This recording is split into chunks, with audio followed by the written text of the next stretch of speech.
The little knock that changed everything. The rain drummed softly against the tall windows of the 42nd floor.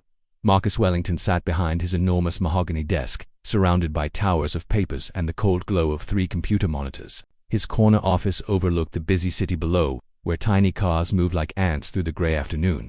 Marcus had been the CEO of Wellington Industries for 15 years.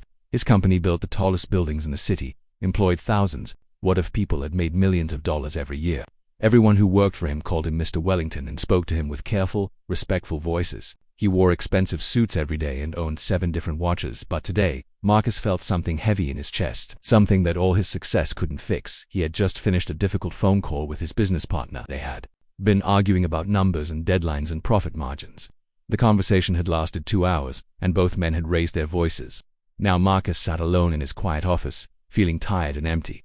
Outside his door, he could hear the soft sounds of his assistant typing and answering phones. The building was full of people, but Marcus felt completely alone. He loosened his silver tie and rubbed his temples. When had life become so complicated? When had every conversation become about money and contracts and competition? Marcus picked up a framed photograph from his desk. It showed him at his college graduation 25 years ago. In the picture, he was smiling widely, his arm around his best friend David. They had been inseparable back then, staying up late talking about their dreams and plans for the future. They had promised to stay close forever, but life had pulled them in different directions. David had moved to another state to become a teacher.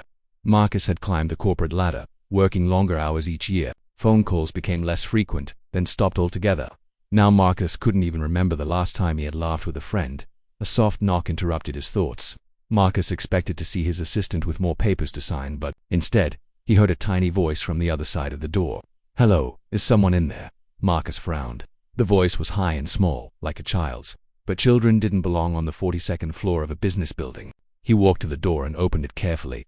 Standing in the hallway was a little boy, maybe 4 years old. He had messy brown hair and wore a worn brown t-shirt with holes in it. His jeans were ripped at the knees, and he held a small blue water bottle in his hands. His big brown eyes looked up at Marcus with curiosity, not fear. "Hi," the boy said simply. "I'm Tommy." Marcus looked around the empty hallway, confused. "Tommy, how did you get up here? Where are your parents?" Tommy shifted the water bottle from one hand to the other. "My mom is downstairs. She's cleaning the big room with all the chairs. She said I could explore a little bit." He paused, then looked directly into Marcus's eyes. "Can you be my friend?" The question hit Marcus like a gentle wave. When was the last time someone had asked him that? When was the last time anyone had wanted to be his friend? Not because of his money or his position, but just because. Marcus knelt down to Tommy's level. Up close, he could see that the boy's clothes were old but clean. His mother must work for the cleaning company that came to the building every evening. "You want to be my friend?" Marcus asked softly. Tommy nodded, enthusiastically. "Yes, I don't have many friends. Mom says we move around a lot for her work, but you seem nice. You have kind eyes." Marcus felt something warm spreading through his chest. Kind eyes. No one had ever said that to him before. Board members called him sharp and decisive. Business magazines described him as ruthless and competitive.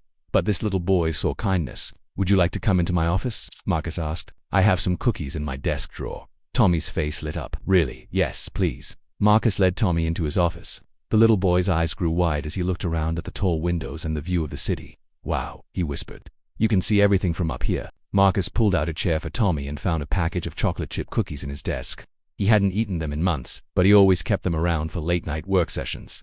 Tommy accepted a cookie gratefully and took small, careful bites. "What do you do up here?" Tommy asked between bites. "I run a company," Marcus said. "We build big buildings like this one." "That's cool," Tommy said. "I like building things too. I build castles with blocks sometimes, but I have to pack them up whenever we move." Marcus sat down across from Tommy. "You move a lot." Tommy nodded. "Mom says it's because of her work. She cleans different buildings in different places. She works really hard. Sometimes she's tired when she comes home." He took another bite of cookie. "Do you ever get tired?" Marcus thought about the question. "Yes," he said honestly. "I get tired a lot. When I'm tired, I like to color pictures," Tommy said.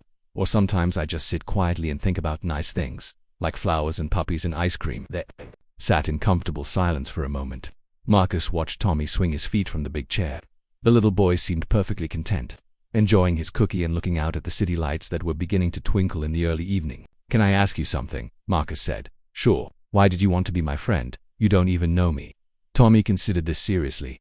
"Well, you were sitting in here all by yourself, and when I knocked, you didn't yell at me or tell me to go away. You knelt down to talk to me and you shared your cookies." He smiled. "Plus, you look lonely. I get lonely sometimes too. Marcus felt his throat tighten. This 4-year-old boy had seen right through all his success and straight to his heart. You're very wise, Tommy. My mom says I'm a good listener, Tommy said proudly. Just then, there was another knock at the door. A woman's voice called out, Tommy, are you in there? That's my mom, Tommy said, jumping down from the chair. Marcus opened the door to find a young woman with blonde hair pulled back in a ponytail. She wore a simple cleaning uniform and looked worried. I'm so sorry, she said quickly. I told Tommy he could look around, but I didn't expect him to bother anyone. I'm Sarah, by the way. I work for the cleaning company. He wasn't bothering me at all, Marcus said warmly. Tommy and I were just having cookies and talking. He's a wonderful boy. Sarah's face relaxed. He does have a way of making friends wherever we go. Marcus looked down at Tommy, who was hugging his leg. Would you like to come back and visit me sometime? I mean, when your mom is working in the building. Tommy's eyes sparkled. Really? Yes, can I, Mum? Sarah looked surprised but nodded. If it's really okay with you, sir, it's more than okay, Marcus said. It's exactly what I need. As they said goodbye, Tommy gave Marcus a small, tight hug. Thank you for being my friend, he whispered. After they left, Marcus sat back down at his desk, but instead of looking at his computer screens, he gazed out the window at the city below. For the first time in years, he didn't feel alone. A boy had knocked on his door and asked for friendship, and in that simple request, Marcus had found something he didn't even know he had lost. That day, a miracle had happened. Not a miracle of money or business success, but something much more valuable. Marcus had remembered what it felt like to be human, to connect with another person, to be seen not as a CEO or a boss, but simply as a friend. He picked up his phone and scrolled through his contacts until he found David's number. It had been 3 years since they had spoken. Marcus took a deep breath and pressed call. David, it's Marcus. I know it's been a long time, but I was wondering, would you like to be friends again?